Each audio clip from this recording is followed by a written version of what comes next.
बन के एक फरीक बन के CPLA दायर कर दी, जिससे आज इलेक्शन कमीशन के वकील ने बहस की। और हमारा ये कोशिश थी कि क्योंकि इलेक्शन कमीशन के को जो डायरेक्शन जारी की गई हैं वो अभी तक उन्होंने अब हमारा जो सैम्बल है वो नोटिफाई नहीं किया।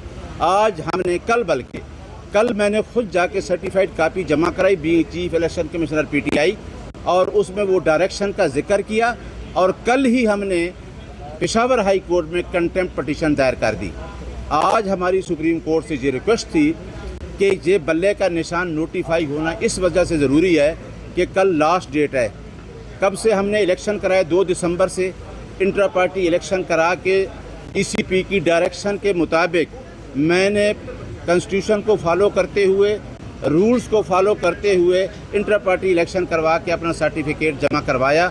लेकिन उसके बावजूद इलेक्शन कमीशन ने मुख्तलिफ इतराज़ात लगाकर आखिर में हमारा फ़ैसला वो किया जो उसका मैंडेट ही नहीं था। अब बात करने वाली ये है कि इलेक्शन एक्ट के अंदर 208 और 209 है। आज बड़ी लंबी फैक्चुअल बहस हुई है।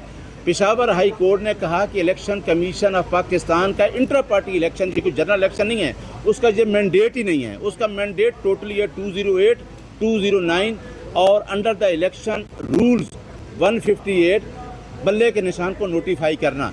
लेकिन इलेक्शन कमीशन ऑफ पाकिस्तान जो उसको इंस्ट्रक्शन है वो बल्ले का निशान नोटिफाई ना किया और एक आके जहाँ CPLA दायर कर दी। अब देखें कि एक पार्टी जो फेडरल की अलामत है, जिसमें चारों सूबे गिलगित बल्तिस्तान, आज़ाद कश्मीर और ओवरसीज़ पाकिस्तानी, हमारे पास राब्ता ऐप है कि कितने हमारे वोटर रजिस्टर मेंबर थे जिस पे हमने इलेक्शन करवाया। उन 10 करोड़ आवाम को डिफ्रेंचाइज करना है। अगर इस तरीके से जमहूरियत को डिरेल किया गया तो उसके कॉन्सिक्वेंसेस क्या होंगे।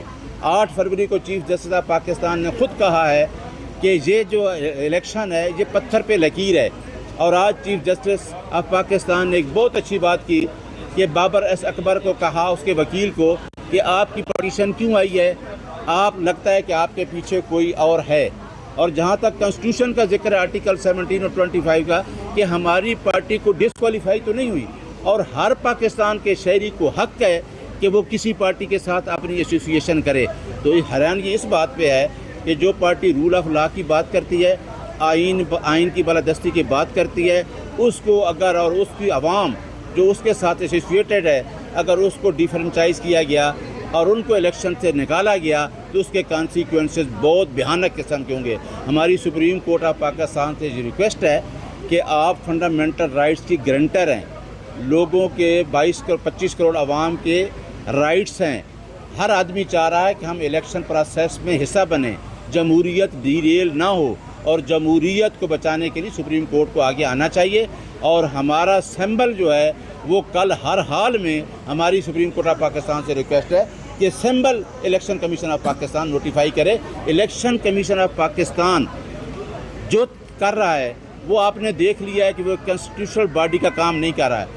एक आईनी अदारा है, आईनी अदारे का काम उसके पास टोटली आर्टिकल 2183 के तहत मैंडेट ही ये है कि आपने जनरल इलेक्शन करवाने हैं और जनरल इलेक्शन फ्री, फेयर और करप्शन से पाक इलेक्शन कराना है। लेकिन इलेक्शन कमीशन टोटली जो मीटिंग्स कर रहे हैं उनको ये एजेंडा है कि एक पार्टी को इलेक्शन प्रोसेस से बाहर किया जाए।